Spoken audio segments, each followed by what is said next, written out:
Hello students, आज हम start करने जा रहे हैं न्यू चैप्टर और चैप्टर का टाइटल है all are equal.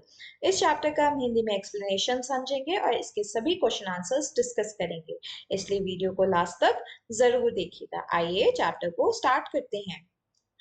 Rosa Parks lived in a town called Montgomery in America. Rosa Parks एक लेडी थी जो कि एक टाउन जिसका नाम मॉन्टगोमेरी था, जो कि अमेरिका में स्थित था, वहां पर वो रहती थी। She worked in a dressmaker shop. वो एक कपड़े बनाने वाली शॉप में काम किया करती थी। She worked on a table while standing the whole day. वो एक टेबल के ऊपर पूरा टाइम खड़े होकर के ही काम किया करती थी। यानी कि एक टेबल थी, उसके सामने वो खड़ी हो जाती थी और वहीं पर ही वो सारा काम दिन भर किया करती थी। Usually she return home very tired, और अक्सर वो बहुत ज्यादा थकी हुई घर वापस लौटा करती थी। She had a loving family, उनका जो परिवार था वो बहुत ज्यादा उनसे प्यार किया करता था। She she never complained of her pain, और इसीलिए उनको जो भी दर्द होता था उसको वो कभी भी किसी से नहीं बताती थी। यानी कभी कंप्लेन नहीं करती थी कि वो कितनी ज्यादा थकी हुई हैं, कितने उनके पैर दर्द कर रहे हैं या कितनी परेशान है। कभी किसी से कुछ भी इस तरह की चीजें नहीं शेयर करती थी, क्योंकि उनका परिवार उनसे बहुत प्यार करता था। She was an attractive and loving lady, वो बहुत ज्यादा खूबसूरत और बहुत लविंग लेडी थी। She always spoke sweetly and softly, वो हमेशा ही बहुत प्यार से और बहुत सॉफ्टली स्वीटली बात करती थी सभी से। She obeyed the laws of the country and the society, वो सोसाइटी के और देश के सभी कानूनों को बखूबी ओबे किया करती थी। यानी उन सभी चीजों को रेस्पेक्ट करती थी, ओबे करती थी, पालन करती थी सभी कानून को। She was satisfied in what she earn, वो जो भी कमाती थी उससे वो बहुत ज्यादा सेटिस्फाइड रहती थी। But her complexion was dark, पर वो एक डार्क कलर की लेती थी। यानी उनका जो स्किन का कलर था वो डार्क था, डार्क को कह सकते हैं हम, डार्क स्किन यानी ब्लैक कलर्ड लेती थी। ठीक है, जैसे कि अमेरिका में हमने मेरे वीडियोस में आपने चैप्टर्स देखे भी होंगे जिसमें हमने अपार्थाइड मूवमेंट की बात करी है, अब्राहम लिंकन की बात करी है कि कैसे वो अमेरिका में स्लेवरी खत्म करते हैं। ठीक है, तो यहाँ पर भी यही सेम चीज थी कि वो एक डार्क कॉम्प्लेक्शन की लेडी थी। She was a black American, वो एक ब्लैक अमेरिकन थी। ठीक है, अमेरिका में अलग अलग ट्रेसेस के यानी कि अलग अलग कलर के लोग जो हैं वहां पर देखने को मिलते हैं। जैसे भारत में भी है, अलग अलग स्किन कलर के लोग देखने को मिलते हैं, अलग अलग फेस के फीचर्स होते हैं। जैसे कश्मीर का इंसान होगा वो अलग दिखेगा, एक साउथ इंडियन इंसान जो कि कोई कर्नाटका का है या केरला का है तो उसका शक्ल सूरत अलग होगी, पहनावा अलग होगा। तो ऐसे ही जो रोजा पार्क्स थी उनका भी कॉम्प्लेक्शन डार्क था और वो एक ब्लैक अमेरिकन लेडी थी। Her ancestors were black Africans who were brought forcefully from America to work on the farms of white Americans. तो उनके जो ancestors थे यानी उनके जो पूर्वज थे वो black Africans थे, यानी वो अफ्रीका से बिलोंग करते थे उनके जो पूर्वज थे, और उनको जबरदस्ती अफ्रीका से अमेरिका लेकर के आया गया था जो फार्म्स होते थे, जो खेत होते थे वहां पर काम करने के लिए। ठीक है, यानी कि जो अंग्रेज थे, गोरे लोग जो थे, ठीक है, गोरे अमेरिकन जो थे वो अफ्रीका से लेबर जो है फोर्सफुली वहां से लेकर के आए थे, जो कि अफ्रीका में ब्लैक कलर के लोग ज्यादातर देखने को मिलते हैं, तो वहां से काम करने के लिए लोगों को लेकर के आए थे। In those days only the whites ruled over America, और उस जमाने में अमेरिका के ऊपर सिर्फ और सिर्फ सफेद लोग जो कि गोरे लोग होते थे, सिर्फ उन्हीं का ही शासन चलता था। The African blacks were treated as slaves, तो जो अफ्रीकन ब्लैक्स होते थे उनको बिल्कुल ही स्लेव्स की तरह ट्रीट किया जाता था। स्लेव्स क्या हो गए, जो मजदूर होते हैं, ठीक है, उनकी तरह उनको ट्रीट किया जाता था। They were not American citizens, क्यों ऐसा क्यों होता था, क्योंकि वो अमेरिका के सिटीजन नहीं थे। वो कहाँ के थे, वो तो अफ्रीका के होते थे, और वो उनसे वाइट अमेरिकन से दिखने में बहुत अलग होते थे, तो उनके साथ बहुत ज्यादा भेदभाव भी हुआ करता था। They were just beast of burden, और वो सिर्फ बीस्ट ऑफ बर्डन की तरह उनको ट्रीट किया जाता था। बीस्ट ऑफ बर्डन का मतलब हो गया कि जैसे एक बैल की तरह उनको ट्रीट किया जाता था। ठीक है, बैल कैसा होता है, एकदम बीस्ट जैसा दिखता है ना, बहुत बड़ा होता है, एकदम दानवों जैसा दिखता है और बहुत हैवी काम उनसे कराया जाता है ना। तो यहाँ पर भी जो अफ्रीकन होते थे, ठीक है, ब्लैक अफ्रीकन होते थे, वो भी देखने में बहुत बड़े होते थे साइज में, ठीक है, और उनसे लेबर वाला काम कराया जाता था और इसीलिए उनको बीस्ट ऑफ बर्डन भी बोला जाता था। They were forced to work in the fields the whole day, उनसे जोर जबरदस्ती करके पूरा दिन भर जो खेत होते थे वहां पर काम कराया जाता था। They were given no wages, उनको कोई भी तनख्वाह नहीं मिलती थी। ओनली सम कॉर्न और ओट्स, और उन्हें सिर्फ और सिर्फ कुछ भुट्टे और या फिर कुछ ओट्स जो है वो खाने को उन्हें दे दिए जाया करते थे। दे लिव्ड ऑलमोस्ट नेकेड, वो अक्सर जो है वो ज्यादातर वो नंगे ही रहा करते थे, यानी उनको कपड़े भी नहीं प्रोवाइड किया जाया करते थे। तो वो बेचारे बहुत ही ज्यादा वहां पर अमेरिका में बहुत ज्यादा खराब लाइफ जो है वो लोग जी रहे थे। If they tried to run away they were beaten cruelly, तो अगर कभी भी कोशिश करते थे कि कोई भाग जाए तो उनको बहुत बुरी तरीके से बेरहमी से उन्हें बहुत ज्यादा पीटा जाया करता था। Abraham Lincoln declared the total freedom of the slaves in 1860 when he was the president of United States of America। तो जब यूनाइटेड स्टेट्स ऑफ अमेरिका में 1860 में अब्राहम लिंकन प्रेसिडेंट बने तो उन्होंने जो स्लेवरी थी उसको पूरी तरीके से खत्म कर दिया। उन्होंने डिक्लेयर किया कि अब कोई भी उनके देश में स्लेव नहीं रहेगा। But the blacks could not get all the right, thought the Constitution of America was based on the equality of men।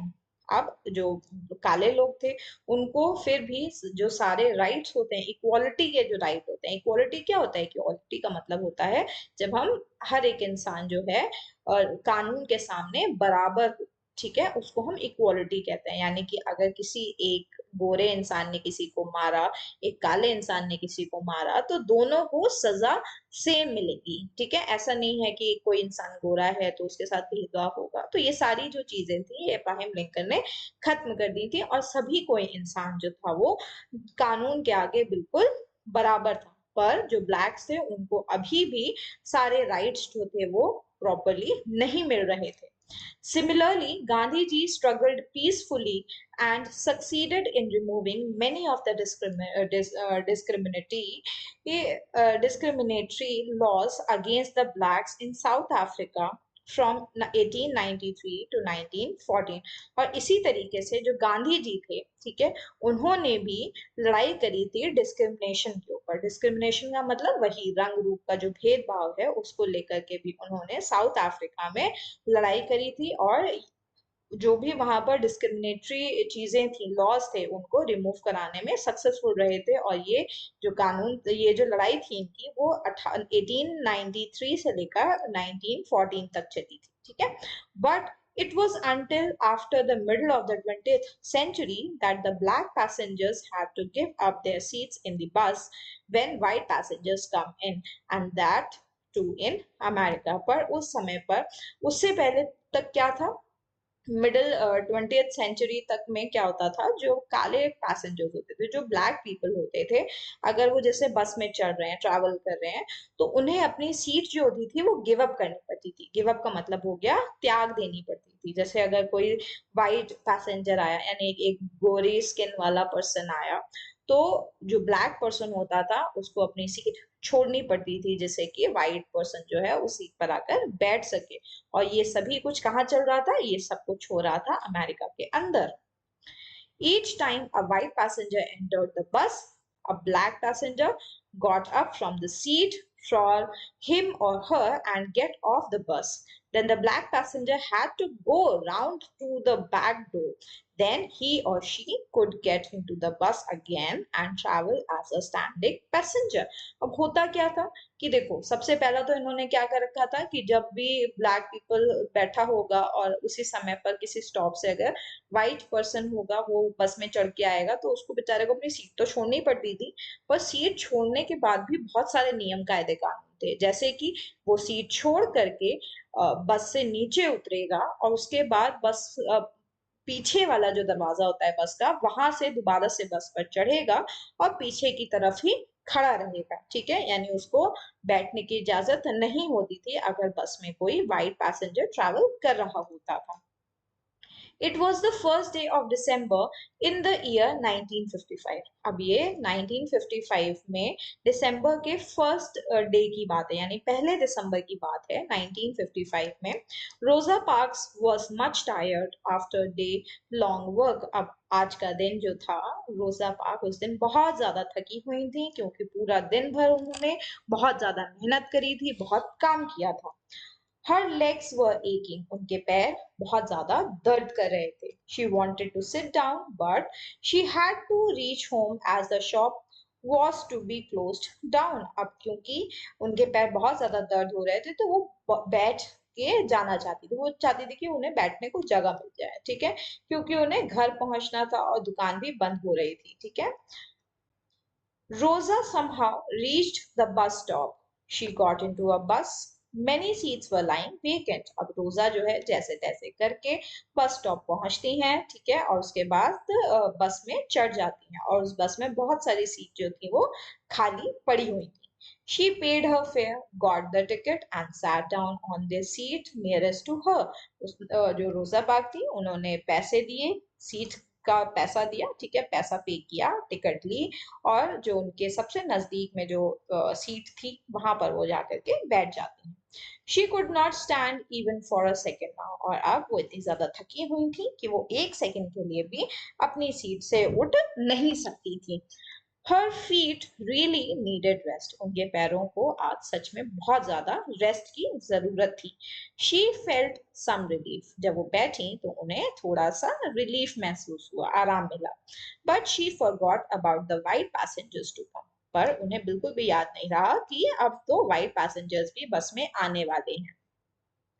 When the warning bell from the departure for the departure of the bus rang, passengers rushed in. और जैसे ही warning bell यानी कि घंटी जो होती थी बस के डिपार्चर के लिए, जैसे जब बस चलने वाली होती थी उससे पहले घंटी बजती थी, तो ऐसे ही उस दिन भी वार्निंग बेल बजी और तभी सारे जो पैसेंजर्स थे वो बस के अंदर आ गए। Many of them were whites, और उनमें से काफी सारे लोग जो थे वो white थे, यानी गोरे लोग थे। Black passengers gave up their seats to accommodate them except Rosa Parks. जितने भी काले पैसेंजर्स थे, ब्लैक पैसेंजर्स थे, उन सभी ने अपनी अपनी सीट्स को छोड़ दिया जिससे कि जो वाइट लोग हैं उस पर बैठ सके। सिर्फ रोजा पार्क ही ऐसी थी जिन्होंने अपनी सीट नहीं छोड़ी, वो उठी ही नहीं। She did not move, वो बिल्कुल भी नहीं उठी। She said to herself, I have given full payment for the ticket. Every day I stand up for them. Today I am too tired to stand up. Are blacks not humans? फिर होता क्या है, जब वो नहीं उठती हैं तो खुद से ही भी ये बात कहती हैं कि मैंने अपनी सीट के पूरे पैसे दिए, यानी मैंने पूरे टिकट का पैसा दिया है, हर दिन तो मैं खड़ी हो जाती हूँ, आज मैं बहुत ज्यादा थकी हुई हूँ, ठीक है, और क्या काले लोग क्या इंसान नहीं होते हैं? American constitution is based on equality, America का जो कॉन्स्टिट्यूशन है वो तो इक्वालिटी के ऊपर आधारित है।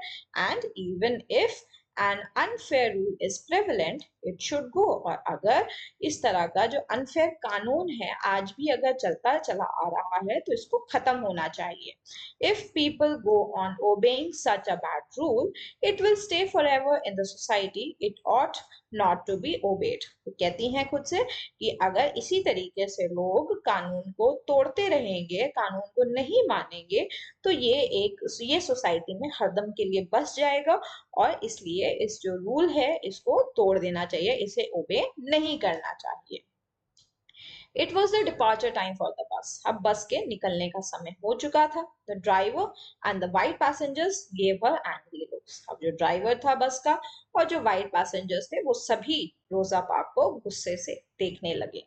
दे asked her to get up, उन सभी ने रोजा पार्क को देख करके बोला कि उठ जाओ। बट रोजा sat still, पर रोजा अपनी सीट से उठी ही नहीं। She thought God knows that this rule is not fair, उन्होंने सोचा कि भगवान भी जानते हैं कि ये जो नियम कानून बनाया हुआ है ये बिल्कुल भी फेयर यानी कि सही नहीं है।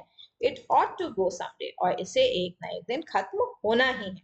But someone has to oppose it, पर कोई ना कोई, किसी ना किसी इंसान को इसको अपोज यानी कि इसके अगेंस्ट स्टैंड लेना पड़ेगा, इसके अगेंस्ट बोलना पड़ेगा कि ये गलत हो रहा है। I think the time has arrived to go against it. वो कहती हैं लगता है आज वो समय आ गया है कि इस नियम कायदे कानून के अगेंस्ट में हमें चले जाना चाहिए। रोजा was determined for a peaceful struggle. अब रोजा जो थी वो बिल्कुल डिटरमिन्ड थी, दृढ़ निश्चय था कि वो स्ट्रगल करने के लिए तैयार है। Though Rosa did not know that something has happened with an Indian Mohandas Karamchand Gandhi, पर रोजा को बिल्कुल भी नहीं पता था कि जो भारत के जो मोहनदास करमचंद गांधी थे उनके साथ क्या हुआ था। अब देखिए महात्मा गांधी के साथ क्या हुआ था मैं आपको बता देती हूँ। महात्मा गांधी जी जब अफ्रीका में पढ़ाई करने के लिए, लॉ की पढ़ाई करने के लिए गए थे, तो महात्मा गांधी भारत के थे। भारत में सभी लोगों का लगभग रंग ब्राउन कलर का होता है, ठीक है। तो होता क्या है कि उनको भी ट्रेन से उतार दिया जाता है क्योंकि उनका रंग जो था वो ब्राउन था, ठीक है। बाकी सबके कंपैरिजन में उनकी स्किन डल थी और ये कारण था उनको ट्रेन से उतार देने का, और ये बात रोजा को नहीं पता होती है। He too suffered, refused to get off from the first class compartment of a train in South Africa in 1893। और उन्होंने भी बस जो ट्रेन थी जिसके फर्स्ट क्लास कंपार्टमेंट में वो ट्रैवल कर रहे थे उससे उतरने के लिए उन्होंने भी बहुत ज्यादा रिफ्यूज यानी मना किया था। The white passengers and police through him out. और जो वहां की जो वाइट पैसेंजर्स थे और जो पुलिस थी उन्होंने जबरदस्ती उन्हें ट्रेन से उतार दिया था। When the bus driver saw Rosa not heeding his words, he came to her। जब जो बस था ड्राइवर था वो देखता है कि रोजा जो है बात ही नहीं सुन रही है तो उसके पास आता है और कहता है get up and go to the back side. कहता है कि उठो और यहाँ से पीछे की तरफ चली जाओ। But she did not. पर रोजा जो है उसकी बात नहीं सुनती और वो पीछे उठ करके नहीं जाती है। The angry driver went and brought the police in.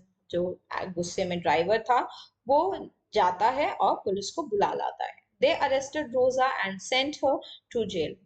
जो पुलिसमैन थे वो रोजा को अरेस्ट कर लेते हैं और उसे जेल में बंद कर देते हैं।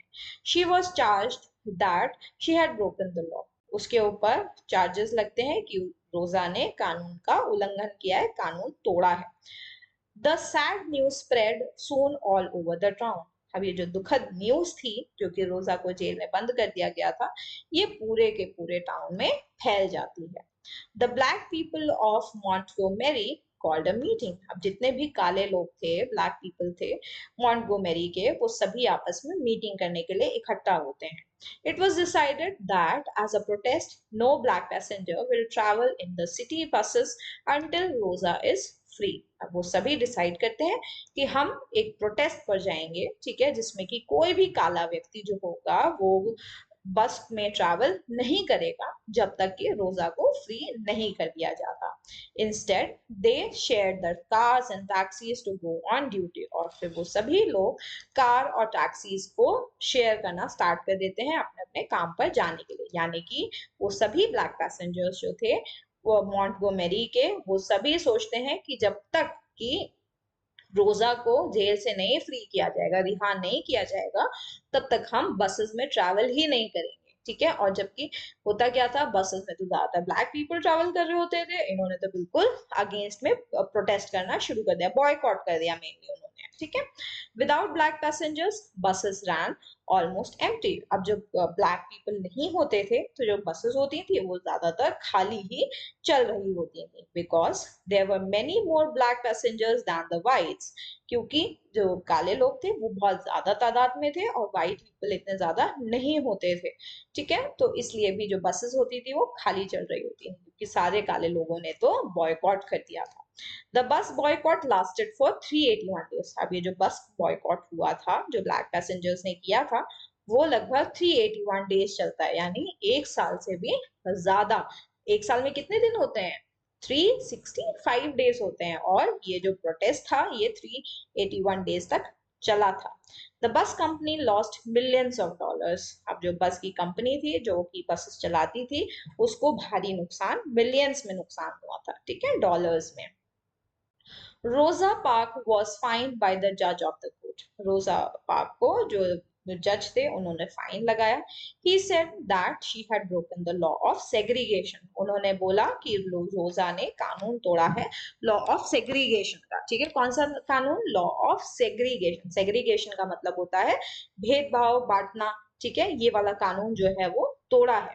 रोजा's lawyers went to the high court, अब इसके बाद रोजा के जो लॉयर थे वो हाई कोर्ट जाते हैं। Finally they appealed in the Supreme court, the highest court of America, और उसके बाद फिर वो जो जज, उसके जो लॉयर्स थे वो सुप्रीम कोर्ट जाते हैं, जो कि सबसे हाईएस्ट कोर्ट होता है अमेरिका के अंदर। द जजेस of the Supreme Court delivered their judgement that the segregation was against the law of the country, therefore none can be treated unequal in public transport। जो सुप्रीम कोर्ट के जजेस होते हैं वो अपना फैसला सुनाते हैं। वो कहते हैं कि जो सेग्रीगेशन है, यानी जो भेदभाव है सोसाइटी में, जो बीच में जो एक लाइन बनी हुई है काले और गोरे की, ये जो हमारे कंट्री का जो कानून है उसके खिलाफ है। ऐसा नहीं होना चाहिए।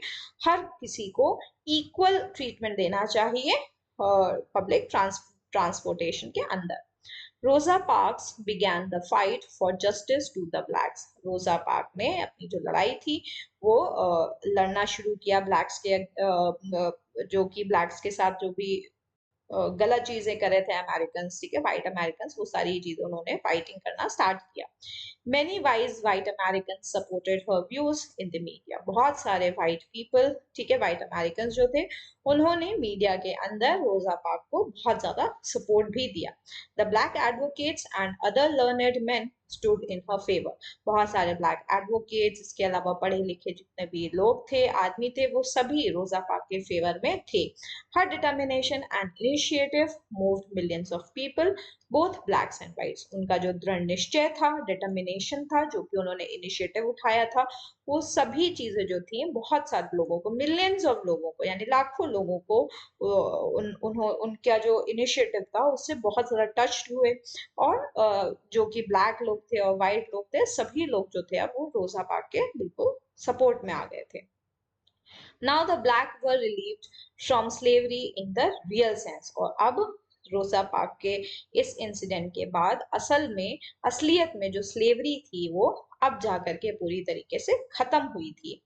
As a honour, Americans call her the mother of the black civil rights movement. तो ऑनर में रोजा पार्क को ऑनर देने के लिए अमेरिकन जो हैं रोजा पार्क को mother of the black civil rights movement के नाम से भी बोलते हैं।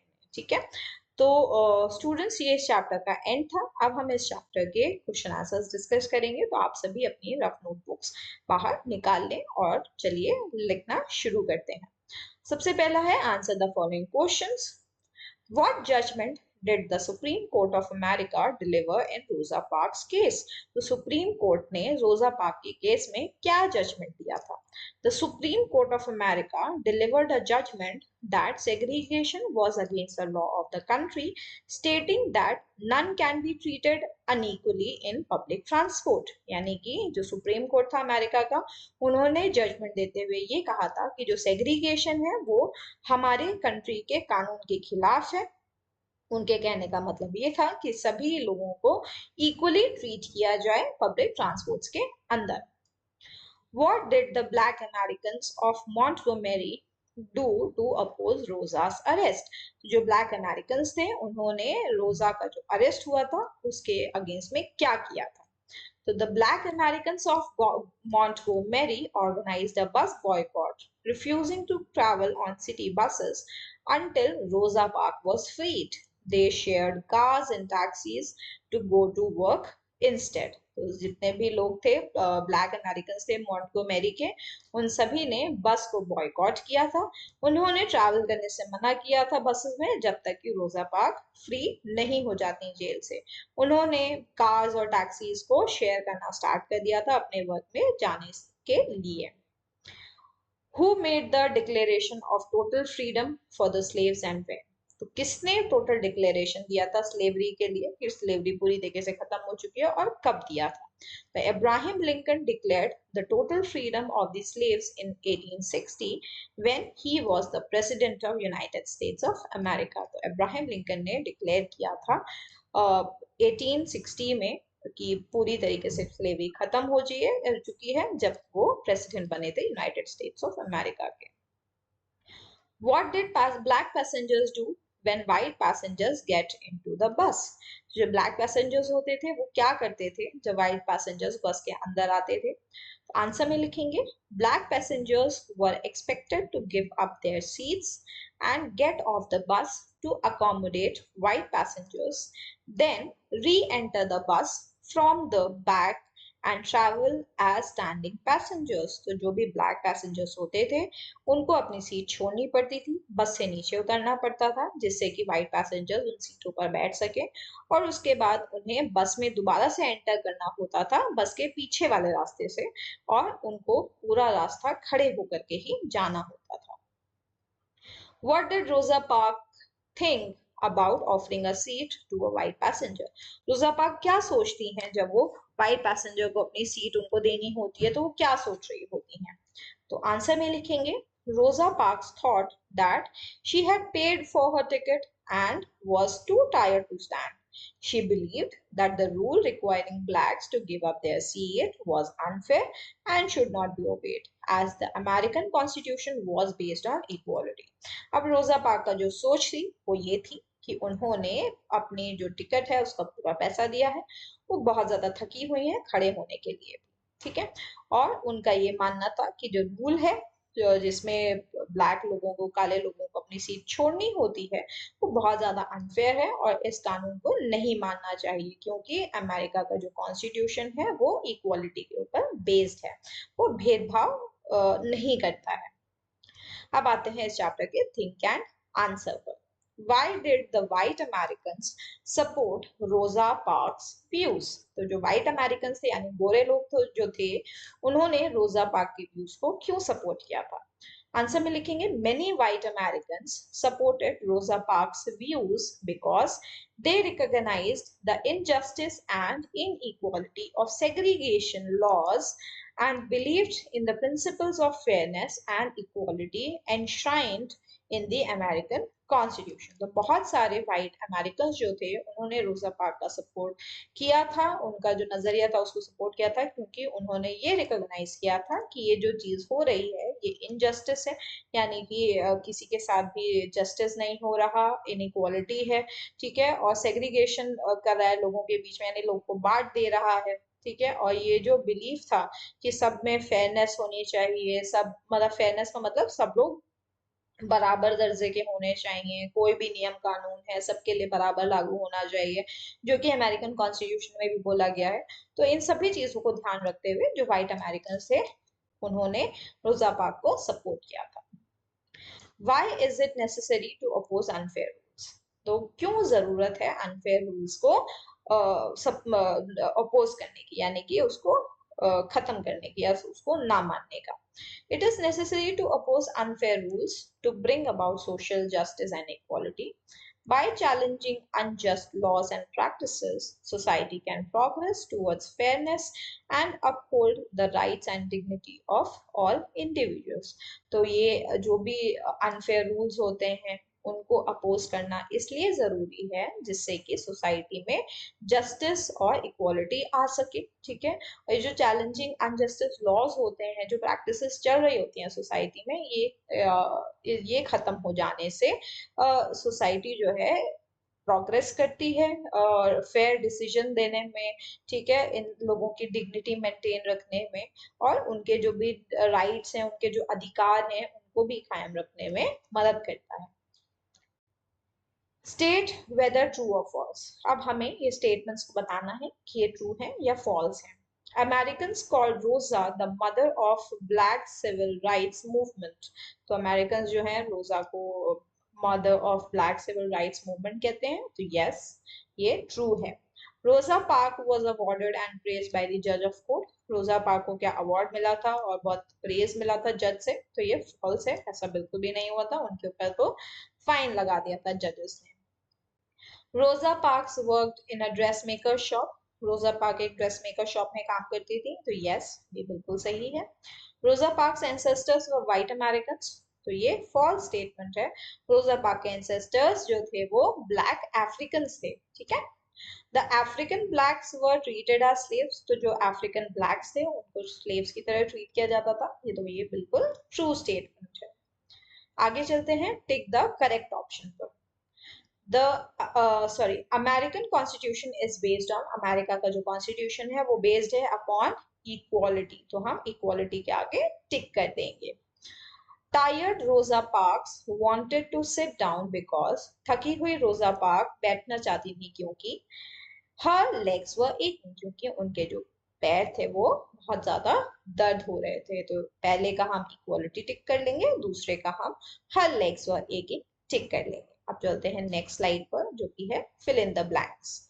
तो फिल इन द ब्लैंक्स में हमें फिल करना है, the ground was dash under foot, तो ground was smooth under foot, ठीक है, स्मूथ कर देंगे। The carpenter dash the door to make it glossy, तो कारपेंटर ने डोर को क्या किया, पॉलिश किया, तो पॉलिश्ड कर देंगे, ठीक है। The skin gets dash in winter season, the skin gets rough in winter season, यानी स्किन रफ हो जाती है विंटर के सीजन में। The floor is getting dash because of water, पानी की वजह से जो फ्लोर है वो कैसा हो रहा है, वो स्लिपरी हो रहा है। स्मिता's hair have a dash feel, Smita के हेयर की कैसी फील है, वो है सिल्की फील। ओके, तो इन सभी ब्लैंक्स को आप अपनी बुक में फिल अप कर लेंगे। चलते हैं नेक्स्ट स्लाइड पर, जो कि है fill in the blanks with T और double T to form the correct words. अब कुछ वर्ड्स दिए हुए हैं, इसमें हमें टी या फिर डबल टी फिल अप करना है। चलिए आइए देख लेते हैं। अंटिल में हम सिंगल टी फिल करते हैं, ठीक है। फिर फास्टर में हम सिंगल टी करेंगे, FASTER हो जाएगा। लाइटनिंग में हम सिंगल टी फिल करेंगे। बटर में हम BUTTER करेंगे, ठीक है, बटर। ओके, निटिंग, निटिंग में हम डबल टी फिल करेंगे। बेटर में हम डबल टी फिल करेंगे। लेटर में हम डबल टी फिल करेंगे, ठीक है।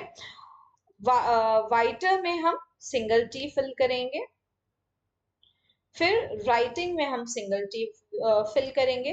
अट्रैक्ट में हम डबल टी फिल करेंगे। बीटन में हम सिंगल टी फिल करेंगे और बैटिंग में हम डबल टी फिल करेंगे। तो इस तरीके से हम सभी फिल इन द ब्लैंक्स को फिल कर लेंगे। आई होप आप सभी ने ये फिल इन द ब्लैंक्स को कर लिया होगा, वीडियो को पॉज करके भी कर सकते हैं। तो स्टूडेंट्स, ये इस चैप्टर का एंड था। आई होप आप सभी को ये चैप्टर की एक्सप्लेनेशन अच्छे से समझ में आई होगी। वीडियो पसंद आई हो तो वीडियो को लाइक करें, चैनल को सब्सक्राइब करें, अपने सभी फ्रेंड्स तक इस वीडियो को जरूर शेयर करें। Thank you.